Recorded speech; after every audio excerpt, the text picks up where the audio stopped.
Lepo pozdravljeni, dobrodošli, spoštovani gledalci in gledalke. Moram reči, da je mesec december tisti, v katerem se ogromno dogaja v kuhinji in tudi pri nas ni nič drugače. Ampak tale trenutek si bomo privoščili en zanimiv klepet. In sicer vsi srečujemo na dnevnem redu, zdaj že, ko so lučke prižgane, kakšnega božička povsod. Ampak kdo pa pravzaprav je božiček in vsi ti dobri možje, ki prihajajo, kakšna je zgodovina le tega? No, to se pa premalokrat vprašamo in zato je danes v naši družbi Blenkita. Lepo pozdravljena, dobrodošla. Zdravo, živjo. Človek bi si rekel, da si pa zadnja oseba, s katero se lahko pogovarjava tudi o tem, pa vendarle tvoje znanje je zelo široko in tudi v knjigi Nova resničnost sem zasledila, vidim, da imaš sabo, sem pravzaprav zasledila to poglavje o božičku in me je zelo, zelo navdušilo. Glede na to, da smo res v enem takem času, kjer se kar hitro sprijaznimo s stvarmi, pa jih hitro osvojimo, sploh če so povezane z nekim potrošništvom, pa hitrim zadovoljevanjem teh potreb. Kaj misliš? Drži, pa sploh, če nekdo uresničuje neke želje, je toliko bolj zanimiv. In tudi sama, ko sem pisala knjigo Nova resničnost in ko sem prišla do te zgodbe Resnica o božičku, me je totalno navdušila tako zelo, da sem rekla, da jo bom vključila tudi v svojo knjigo. Krasno. Evo, še preden poveva, katera je zdaj ta skrivnost in ta zgodovina božička kot takega. Kakšen je tvoj pogled in tvoje mnenje na ta hektični mesec december, veseli december, ki se pravzaprav že tam nekje oktobra začne, glede na to, da v trgovinah že takrat okrašujejo in ponujajo take in drugačne izdelke? Jaz osebno se že nekaj let ne grem tega veselega decembra, niti ga ne podpiram. Izkoristim pa ta čas mogoče, da se bolj povežem s svojimi domačimi, svojo družino, pa z nekimi prijatelji, s katerimi se nisem srečala. Pa čas, ko nekje delam inventuro, bom rekla, tega leta, zaključujem, pakiram kufrčke, spiritualne, to, kar želim, da pač se transformira to, kar ne rabim, in pa to, kar želim ustvariti, skreirati, zmanifestirati v naslednjem prihajajočem letu. Zakaj pa ne podpiraš potem tega veselega decembra? Mislim, december kot veseli, ja, podpiram, ampak sama potrošnja, to, kar se danes moderna civilizacija gre, presega vse meje zdravega okusa ali razuma, kajti nenehno kompenziramo z veliko potrošnjo, izkazujemo recimo v temu mesecu pozornost en drugemu skozi darila, skozi draga darila, nikoli, bom rekla, mogoče mislimo, da nikoli ni dovolj, kar nekomu poklonimo, pa vendar smo mi tisti, naša pozornost, naša prisotnost, ki je darilo en drugemu. In ne vem. Kaj pa tudi sicer zadovoljevanje nekih lastnih potreb, ne? Vsi si želimo, da bi bili srečni, pa zdravi, pa da bi se fajn počutili v svoji koži oziroma da bi se nasploh fajn počutili, ne? Zdaj pa, ko gre ženska v trgovino, si kupi novo jakno, novo obleko ali pa jo dobi, moram reči, da vse za nekaj trenutkov dobi ta občutek, da je vse dobro, pa da je samozavestna pa lepa. Ampak kako pa je s trajnostjo le tega?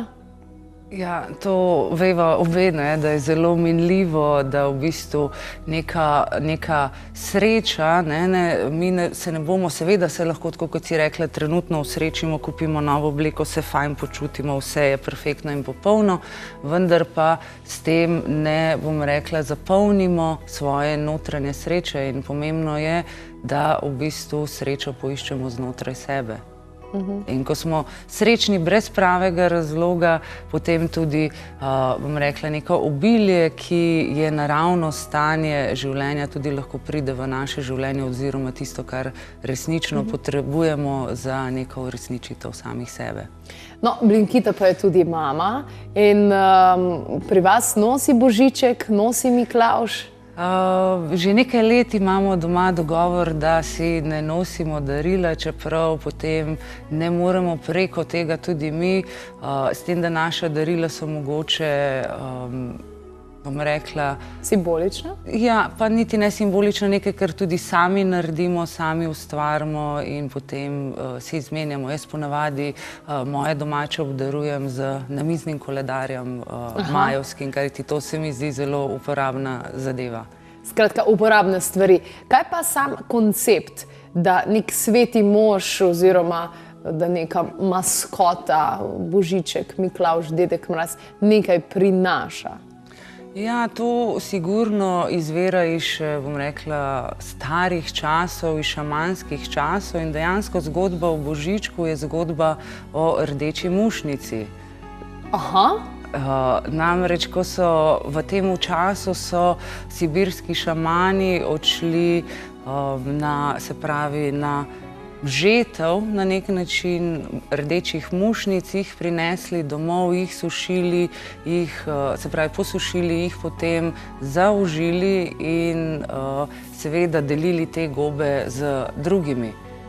In iz tega je potem se rodil Božiček. V taki rdeče-beli obleki. Tako. Kaj pa te zgodbe, da naj bi ga, takšnega kot je, ustvarila blagovna znamka Coca-Cola. Ja, tudi to sem zasledila. Sama se nisem toliko poglobila, kdaj točno je v tem modernem svetu prišel ven, ampak ja, na nek način s Coca-Colo, ki je tudi rdeče-belo barve. Ampak mušnice so bile tiste, iz katerega se je potem taka zgodba razvila. Tako, mušnice in pa recimo te srebrne nitke, ki dajemo okoli, to predstavlja jutranjo roso, potem tudi nogavice, ki jih obešamo, so rdečo-bele barve, predstavljajo mušnice, tudi Božiček je oblečen v rdeče-beli opravi in mušnice so jim predstavljale, so jih že tudi druga ljudstva, tudi Maji, mnogo prvobitna ljudstva so uživala gobe v zdravilne in ceremonialne namene. Ja, zanimive izkušnje so. In tudi potem so recimo jeleni, sibirski jeleni imajo tudi radi rdeče mušnice, ki so seveda halucinogene, in šamani so jih uporabljali za različna spiritualna potovanja. Kar pa je zanimivo to, da so recimo, ko je šaman zaužil mušnico in potem je, se pravi, njegov urin, so ponavadi potem drugi pili, kajti ko je šla goba prvi čez telo, so se določeni strupeni toksini prečistili in potem je bil ta urin tisti pravi. In potem so tudi jelene, ki so pobegnili iz črede, lovili z njihovim urinom, kajti jeleni, tako kot sem rekla, imajo radi rdeče mušnice in tudi so z užitkom pili ta urin. Ja, pa ni čudno, da letijo po zraku, pa kočijo po vse te zadeve, ne? Tako. Malo na gobicah, potem je pa svet drugačen. Mi imamo danes, ja, vidimo gobice kot nore gobe, kot halucinogene, tako kot sem pa rekla, so jih mnogo drugih gob, poleg rdeče mušnice, uporabljali v zdravilne namene. In gobe so tukaj, da nas podprejo pri našem zdravljenju. Zelo zanimivo je tudi, zadnjič sem gledala en dokumentarc o rastlinah, o gozdovih, kako gozd dejansko ravno preko gob komunicira med sabo. Tako, preko ciljev, ja. Tako. In se mi zdi, da so mogoče res z enim takim posebnim poslanstvom prišle gobe v naše življenje oziroma sploh na ta svet. Lahko jih vidimo kot nek internet, kot neko mrežno povezavo vsega, vseh rastlin, vsega. Govoriti svojemu otroku, da vendarle obstaja nek mož, ki bo prinesel darila in da mu je treba pisati in da bo prinesel vse, kar si želimo, da ali ne? Ravno zadnjič sva se z bratom pogovarjala in oba sva mnenja, da ne, naš malček je še toliko majčken, da tega ne razume, je 14 mesecev star, tako da zaenkrat se mi tega še ne gremo, tudi moj mož se ne strinja z tem, kajti na nek način otroku lažemo že od majhnega. Tako da ne? Tako da ne.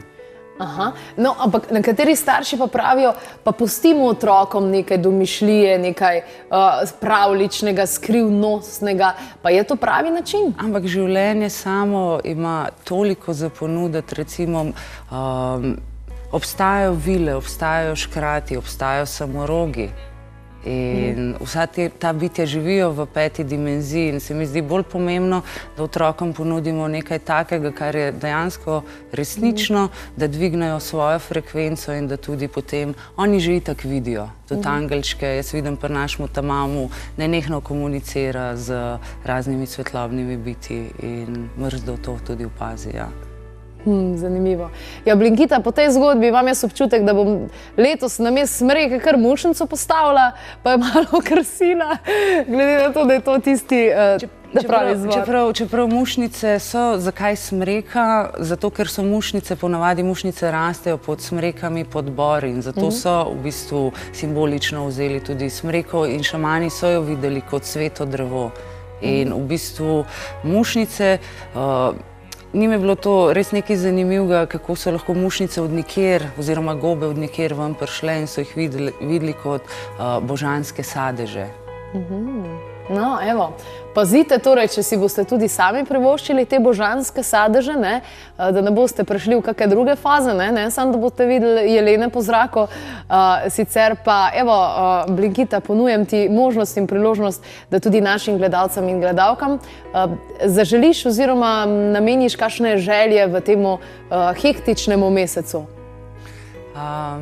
Želim vsakemu posebej in vsem skupaj, da se imamo radi, da smo srčni, da delimo svojo svetlobo en z drugim in da kreiramo novo resničnost takšno, kot želimo. Odlično. Hvala lepa. Zdaj pa veš kaj, greva midva majčkeno v kuhno, pa deva kaj pripraviti, da se bomo majčkeno posadkali za zdravimi sašicami. Vi pa ostanite v naši družbi tudi v nadaljevanju, nad vse zanimive tematike se obetajo, tako da marsikaj zanimivega boste lahko izvedeli tudi na naši spletni strani www.klepetobkavi.si. Vse minule posnetke pa vabljeni, da si jih ogledate na YouTube kanalu, če imate pa kakšno vprašanje, pa seveda lahko vprašate. Veliko jih sprašuje še po knjigi Prehrana, lepota, čistoča. Mnogo zanimivega lahko najdete v njej, tako da evo, vas vzpodbujamo. Da gole bo ena čokolada.